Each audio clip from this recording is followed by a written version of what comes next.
C'est bon. Allez-y, Monsieur Ah le ben c'est Président. parfait. Très très bien, merci beaucoup Madame le rapporteur, Madame et Messieurs, bonjour, pardon pour ce format un petit peu inhabituel. Je présiderai à distance puisque certains députés sont obligés de se rendre dans leur circonscription en raison des échéances, des prochaines échéances électorales municipales.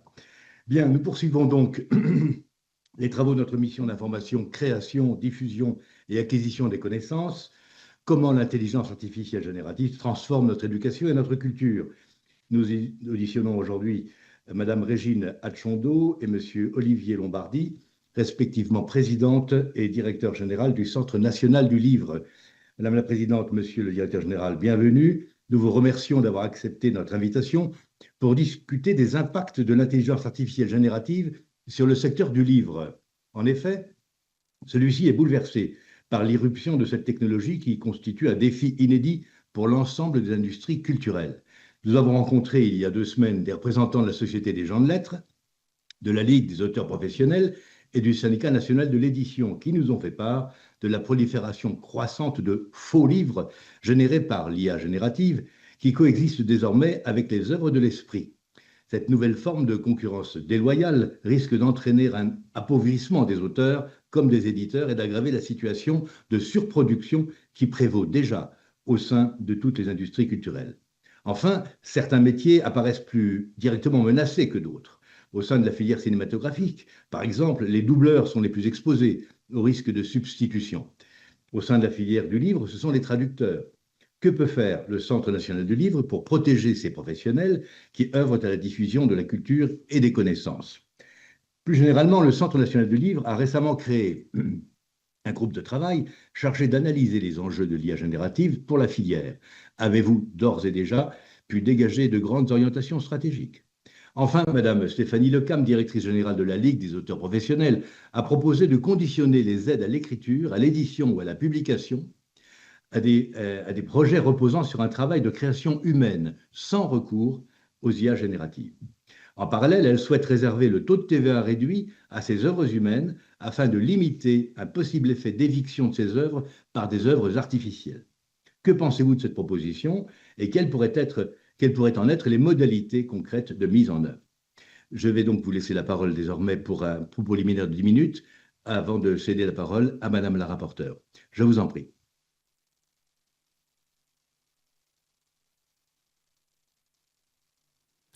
Merci beaucoup pour votre introduction qui replace bien le sujet et le contextualise. Avant peut-être de dire quelles sont les grandes orientations qui pourraient se dégager du groupe de travail du Centre national du livre, il me semble important de présenter la totalité des métiers qui vont être impactés par l'arrivée de l'intelligence artificielle. Et au-delà, bien sûr, et vous l'avez mis en avant tout à fait à raison, le parasitage que peut représenter un volume désormais conséquent de livres entièrement fabriqués par l'intelligence artificielle. Et je n'avais pas pris conscience jusqu'à récemment du volume justement que représentaient ces livres, même si je ne suis pas capable aujourd'hui de dire combien exactement il en existe. Mais en revanche, dans le cadre d'un groupe de réflexion que nous avons créé sur l'avenir des librairies dans 10 ans, des librairies indépendantes, certains libraires nous ont dit que des clients viennent les voir désormais avec un livre de cette nature-là, c'est-à-dire ce qu'on pourrait appeler entre guillemets un faux livre, avec une couverture entièrement faite aussi par l'intelligence artificielle. Un livre imprimé, parce qu'ils ne vendent pas que en numérique sur leur liseuse Kindle, ils peuvent aussi imprimer. Et les clients demandent la suite. Et les libraires vont sur, bien évidemment, la base de données informatique qui leur permettrait éventuellement de commander le livre avec le repérage ISBN, et sont bien incapables de le faire puisque le livre n'existe pas dans la base de données.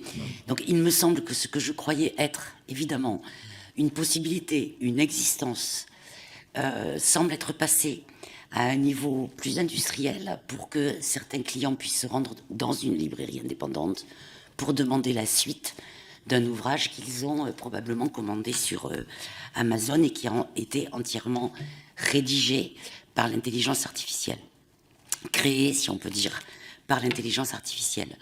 Donc on a vraiment plusieurs métiers qui vont être impactés. Là, on parle des librairies, ne serait-ce que sur leur chiffre d'affaires, puisqu'évidemment, c'est un chiffre d'affaires qui leur échappe.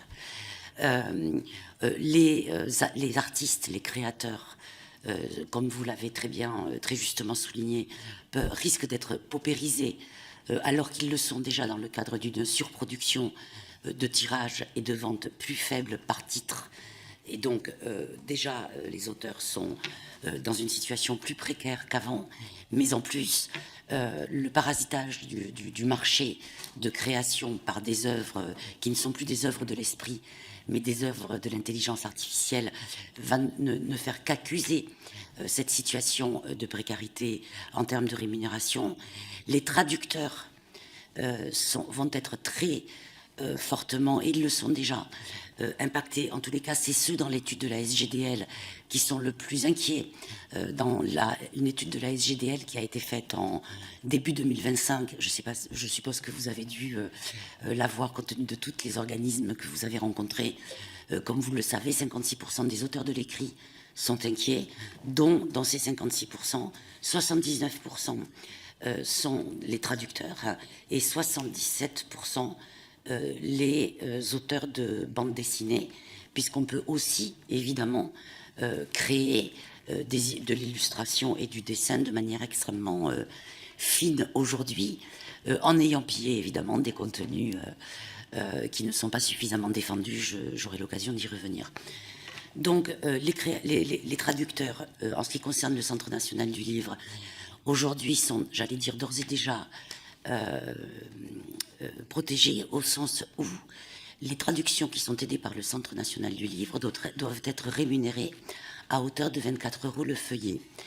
Or, le nouveau métier qui est en train de naître et qui est lié à l'intelligence artificielle, dont on vous a certainement parlé, qui s'appelle la post-édition, c'est-à-dire des traducteurs qui interviendraient sur une traduction déjà faite et déjà dégrossie par l'intelligence artificielle, ont des rémunérations qui sont moindres.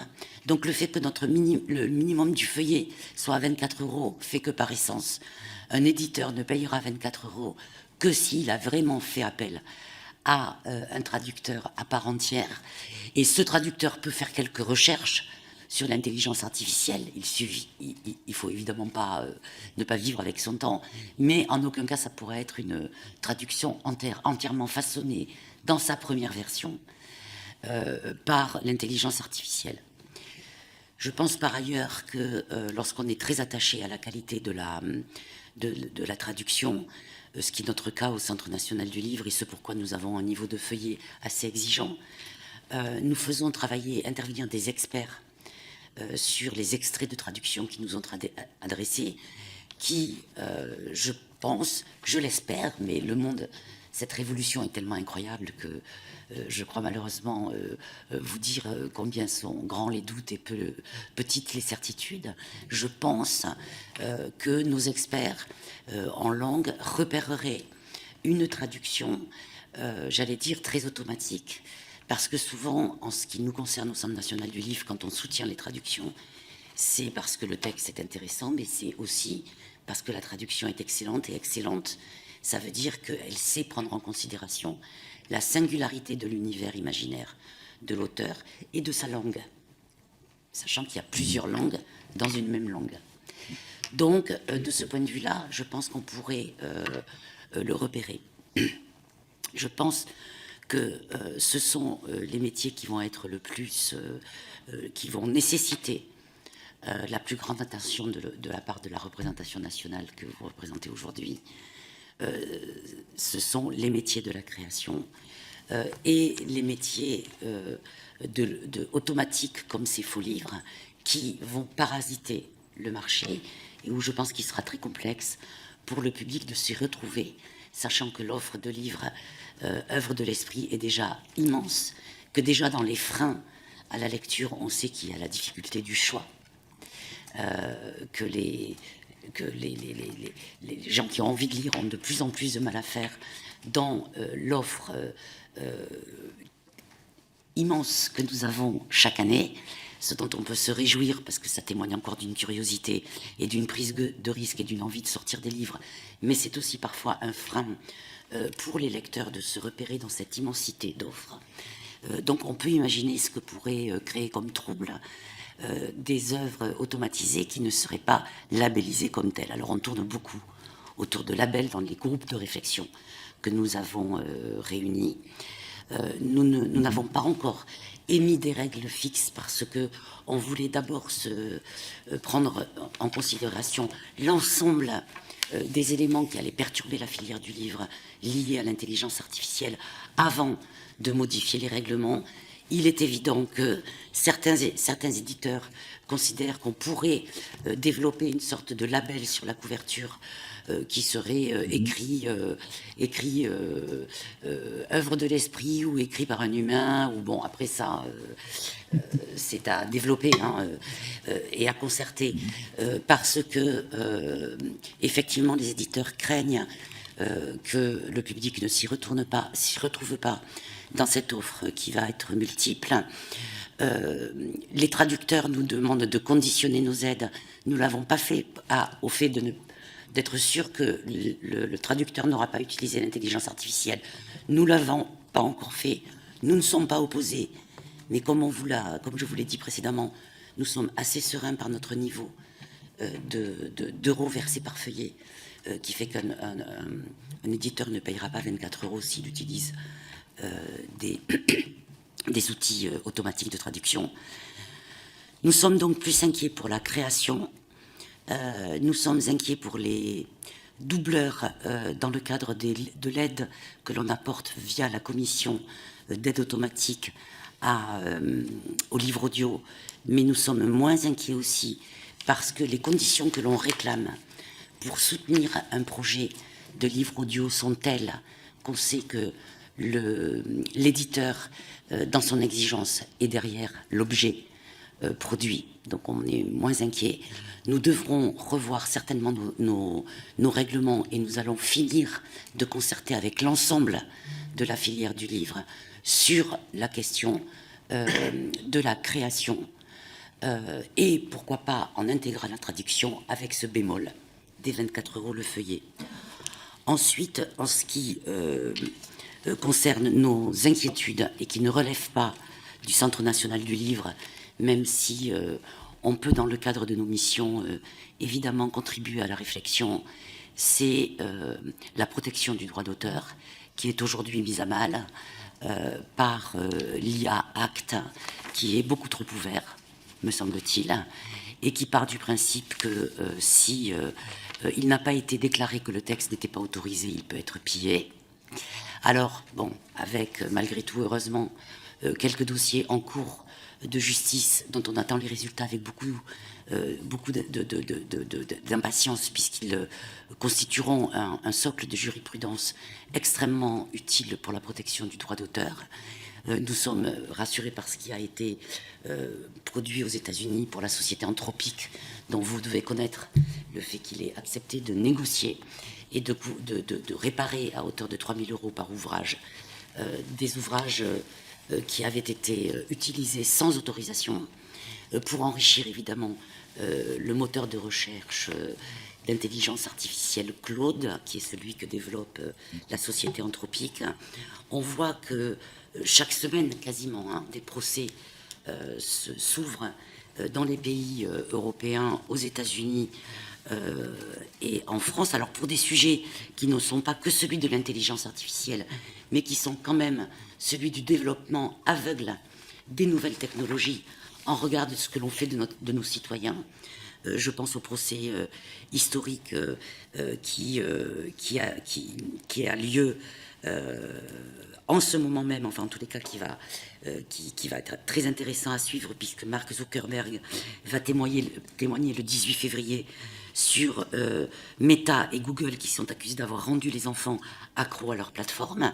Je dis bien, c'est pas que l'intelligence artificielle, mais on sait aussi que l'intelligence artificielle va catalyser et multiplier les risques de fake news, les risques de faux films, comme on a des faux livres, on aura des fausses informations, une fausse histoire. Hein. Tout peut être réécrit à l'aune des moteurs de recherche de l'intelligence artificielle. Donc, ce procès, l'air de rien, même s'il ne touche que les plateformes, non pas en relation avec l'intelligence artificielle, même si elle l'utilise, parle de l'addiction aux écrans et aux plateformes Meta et Google.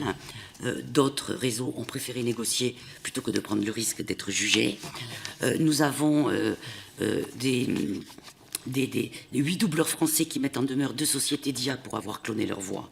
Ça, c'était le 9 septembre, donc c'est très récent.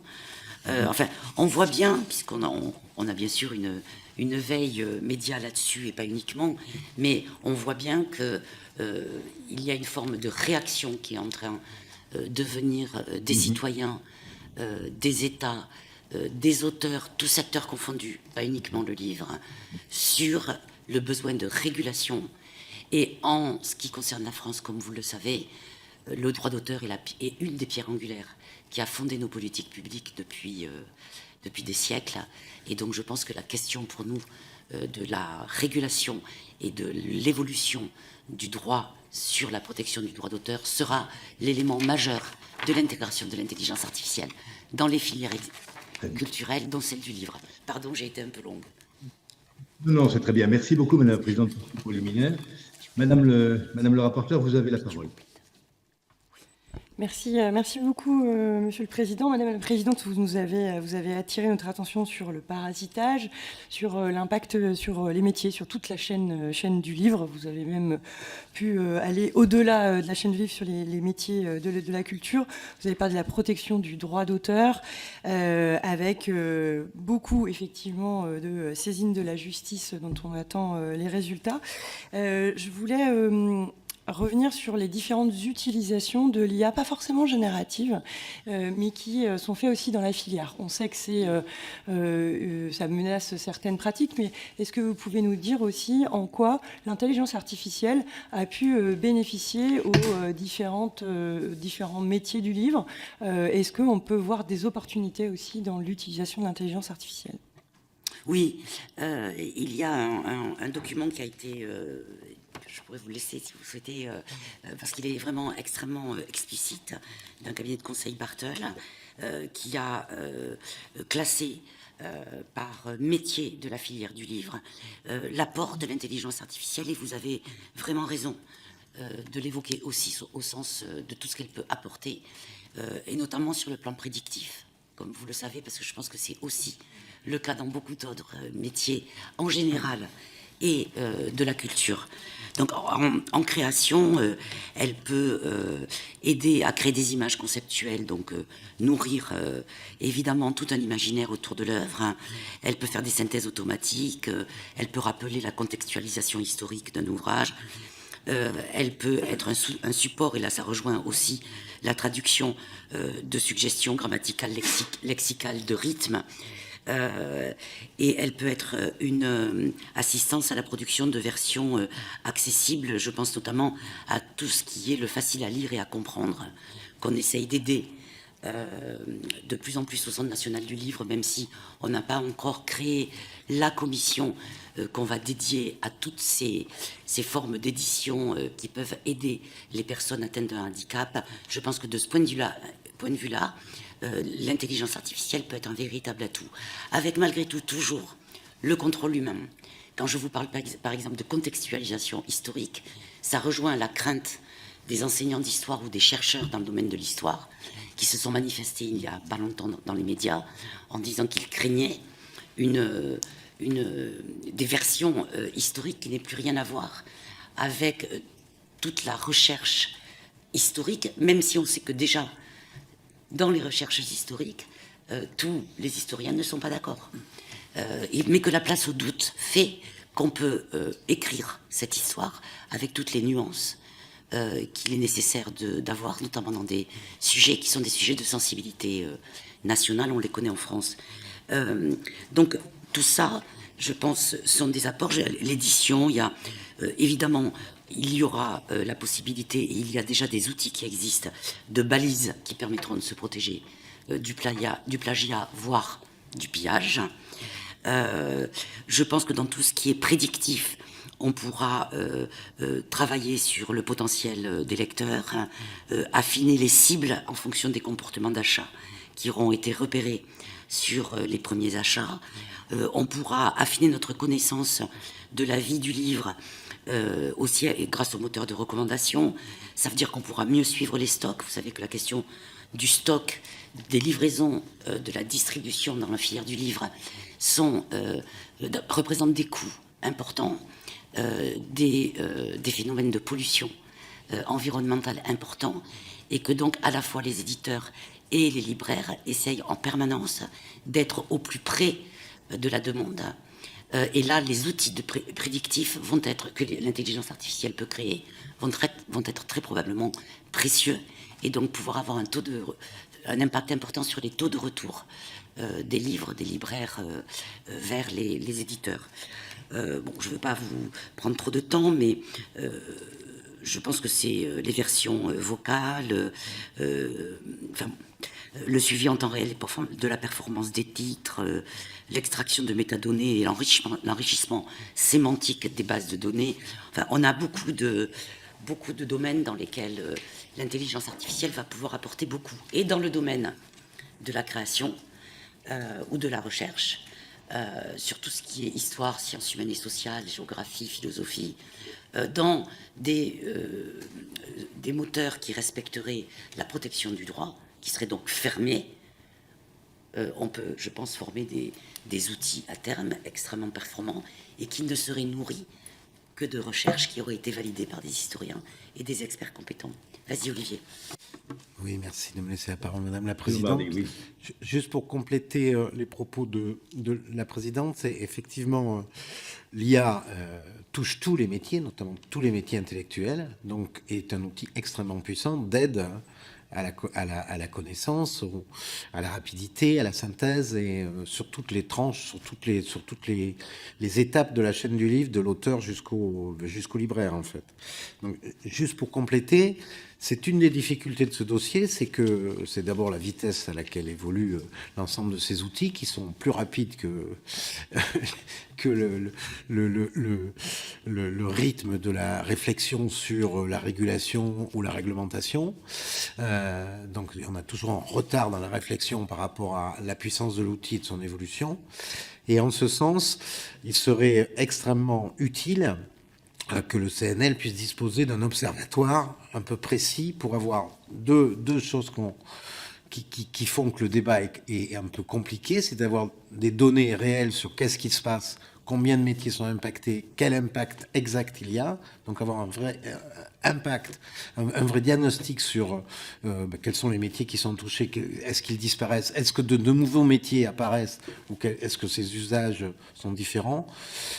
Donc ça, cet outil nous manque, et cet outil devrait être pérenne, puisqu'encore une fois, on ne sait pas si dans 6 mois, puisque c'est en mois qu'il faut parler en termes d'évolution de l'intelligence artificielle, il n'y aura pas encore de nouveaux outils ou de nouvelles productions liées à l'intelligence artificielle qui nous posent des difficultés juridiques ou de respect des droits d'auteur. Donc, un des sujets, c'est vraiment d'avoir un peu de transparence. Pour avoir cette transparence, il nous faudrait un outil qui étudie de façon régulière quels sont les impacts que les outils d'intelligence artificielle ont sur l'ensemble de la chaîne du livre, en particulier ces métiers.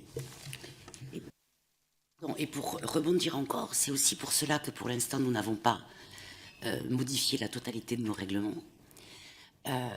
Nous avons 24 commissions au Centre national du livre qui agissent pas toutes de la même manière. Et si on est, et c'est ce dont j'ai parlé en premier, inquiet pour la protection du droit d'auteur, pour les autorisations ou demandes d'autorisation, de fouilles, sur toutes ces questions-là, nous ne voulons pas non plus être trop coercitifs dans nos règlements, en interdisant d'une certaine manière aux professionnels que l'on aide de s'interdire de profiter de cette innovation. Et donc c'est en cela que je pense qu'il faut qu'on ait une position, et c'est en cela qu'on a beaucoup besoin de la représentation nationale en termes de régulation, d'une très forte protection du droit d'auteur, une fois de plus, qui est la pierre angulaire. qui nous permettra d'épouser davantage l'évolution et l'innovation, et de ne pas faire que la France, ce qui nous est déjà reproché, soit éventuellement à la traîne. Merci beaucoup. Je voulais revenir sur les faux livres. Vous nous avez parlé de l'effet qu'il se trouve aujourd'hui chez les libraires où on leur demande l'épisode 2 de ce qu'ils ont pu lire mais qui n'est pas référencé. Il n'y a pas d'ISBN. Est-ce que vous pouvez nous rappeler comment est délivré ce numéro, cette référence ISBN, et comment aujourd'hui il conditionne le fait de pouvoir bénéficier du taux de TVA réduit. Je reviens sur la question de la délivrance. Aujourd'hui, est-ce qu'on a des livres qui seraient éventuellement faux, mais qui seraient considérés, enfin, qui auraient une référence ISBN? Est-ce que le processus d'attribution d'une référence ISBN est exempt de toute erreur? Est-ce qu'on n'attribue pas une référence à ce qu'on considère comme un faux livre? C'est un problème, c'est qu'on n'y voit pas très clair sur ce sujet. Et quelle est la part, qu'est-ce qu'on appelle un faux livre, à quel moment le faux livre a la qualité de faux livre? C'est un des sujets. Ce qui est certain, c'est qu'on est passé sur la plateforme de Kindle de Amazon, on est passé de quelques offres à des milliers d'offres. À ce point que Amazon a indiqué qu'il limitait la production de livres par l'intelligence artificielle à 3 livres par jour par auteur. Donc c'est pour vous dire quand même, ça c'est une limitation. Donc effectivement, un peu qu'à l'image de la voiture et du code de la route, il faudrait quand même un code qui soit beaucoup plus restreint que 3 livres par auteur d'intelligence artificielle. Alors, le livre, par exemple, qui est aujourd'hui non pas accusé, mais dont il y a une suspicion de très forte aide à l'intelligence artificielle, c'est le livre qui a été le plus vendu en 2025 en France. Enfin, 6 livres, la série de La femme de ménage de McFadden, qui est largement revendiqué comme un livre ayant fait appel à énormément d'intelligence artificielle dans son écriture. Pourtant, c'est un vrai livre puisqu'il est vendu très largement en France en 2025, jusqu'à des livres qui sont effectivement du domaine de la contrefaçon, voire même de l'arnaque pure et simple, puisque là on produit des livres numériques qui n'ont pas de numéro, qui n'ont alors là ni de dépôt légal ni d'existence, mais qui sont juste pour détourner et faire du flux sur la plateforme et détourner un certain nombre, par le volume, un certain nombre de titres où on s'aperçoit que là le contenu est quasi nul. Sur le numéro SPN peut-être. Je dois avouer que je ne connais pas la subtilité du dépôt,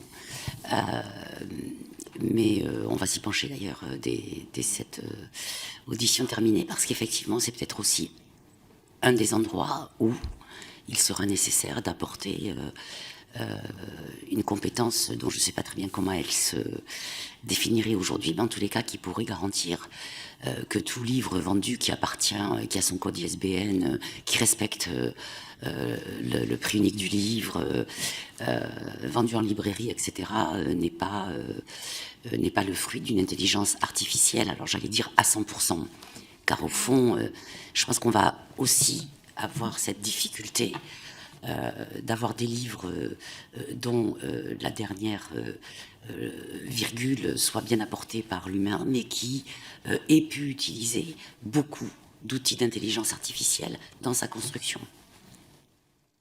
Merci beaucoup. Et c'est vrai que sur la détermination et la portée du taux de TVA réduit qui touche tous les livres, il y aura peut-être aussi à faire une distinction, comme le suggérait la Ligue des auteurs.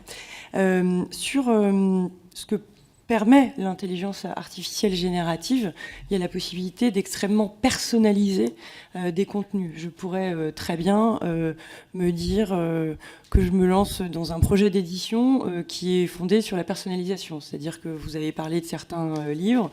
Est-ce que ça ouvre justement une voie de nouveaux types d'édition, de plus grande personnalisation par rapport au lecteur, ou au contraire c'est une véritable menace où ça veut dire qu'on n'a plus de référence commune, c'est-à-dire que quand on parlera d'un livre, en fait on ne parlera pas de la même chose parce que chacun aura utilisé l'IAG pour se faire sa propre histoire et qui peut s'éloigner même de la structuration de l'histoire.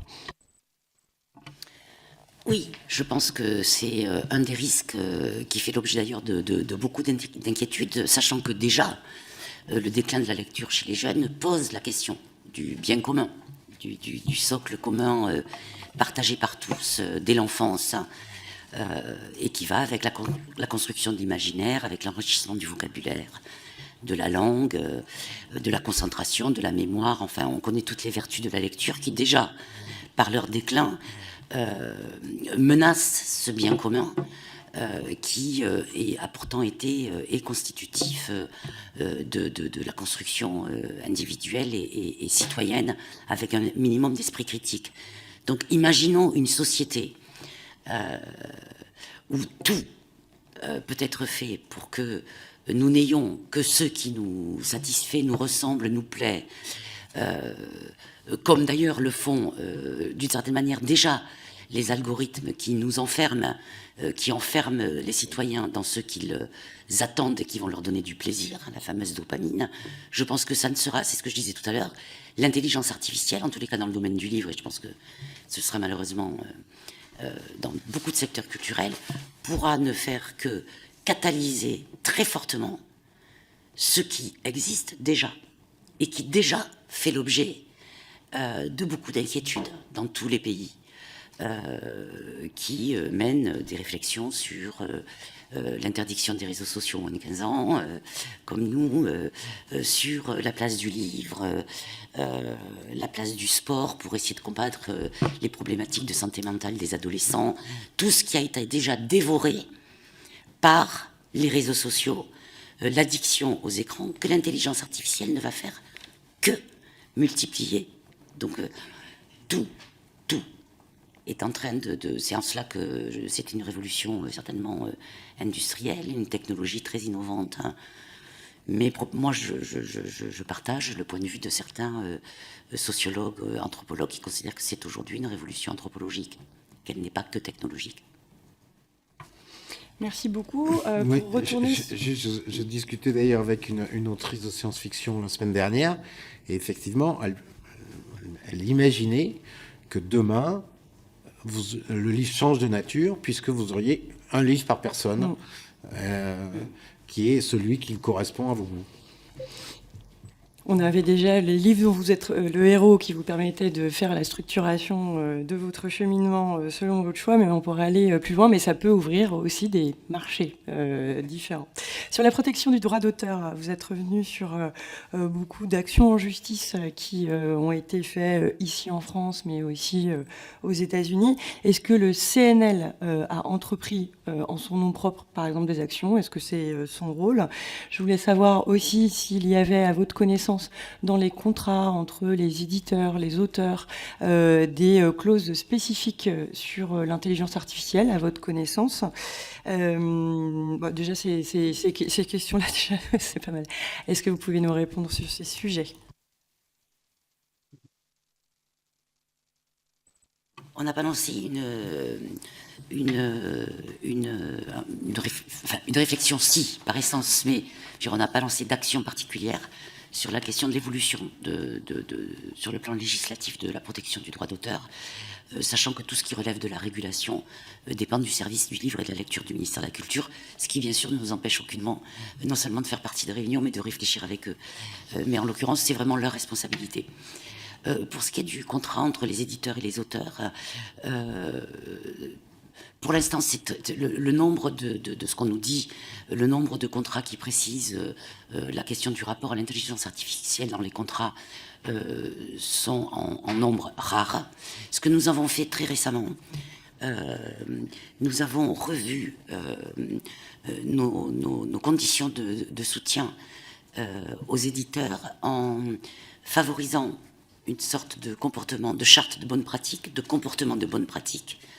Et donc, lorsque minimum garanti par rapport des moyennes par secteur qui ont été faites très finement, etc., sont respectés, les pourcentages qui suivent, etc., sont respectés pour que l'auteur bénéficie bien de l'aide pour que l'éditeur bénéficie de l'aide du CNL. Il faut que l'auteur avec lequel il aura fait un contrat comprenne le respect de ces conditions de bonne pratique, de bonne rémunération à l'auteur. Et dans ce cas, le soutien à l'éditeur sera de 60% de l'assiette que nous avons définie. Et pour ceux qui ne respecteront pas suffisamment, ou en tous les cas qui seront moins vertueux dans le respect de la rémunération et du droit d'auteur, mais dont le projet mérite d'être soutenu par le Centre national du livre, à ce moment-là, l'éditeur percevra 40% de l'assiette et non pas 60%.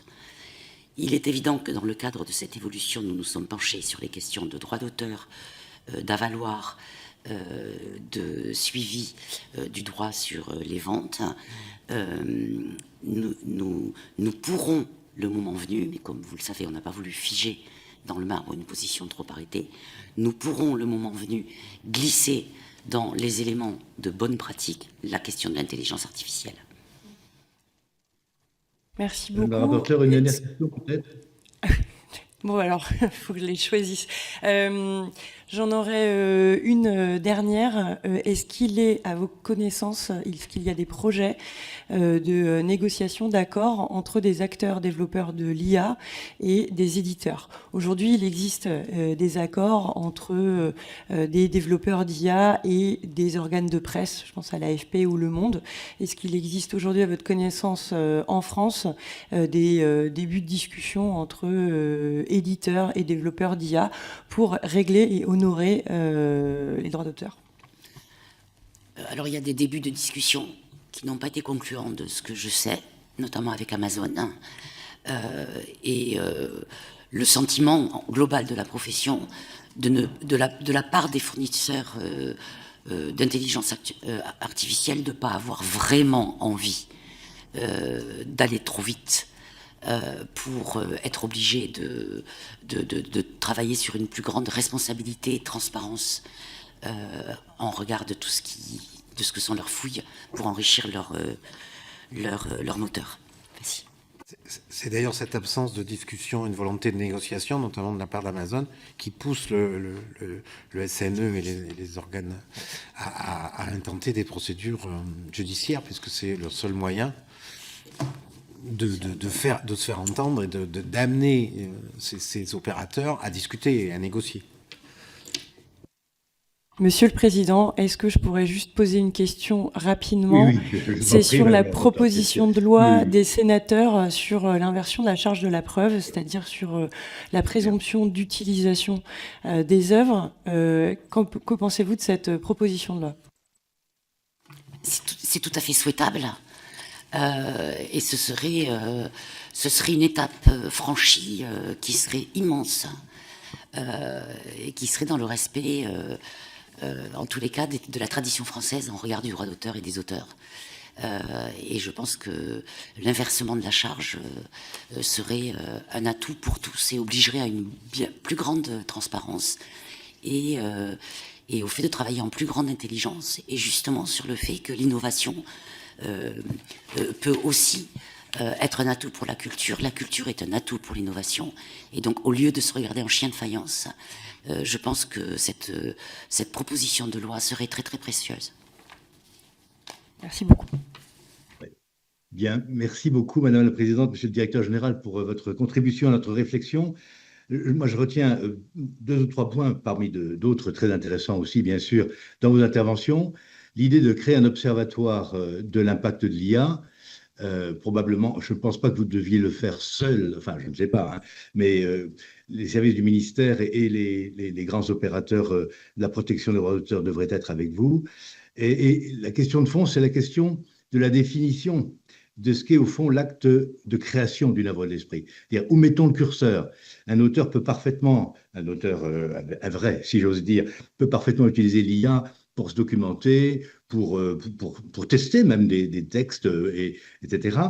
Mais à un moment donné, il faut mettre le curseur quelque part. Et je pense que ça, c'est un travail à la fois, comment dirais-je, conceptuel, culturel, peut-être, enfin, je ne crois pas que la loi puisse définir en tant que telle ce qu'est la création de l'esprit, ce serait une prétention excessive, mais enfin, il appartient aux auteurs peut-être de travailler sur cette question-là.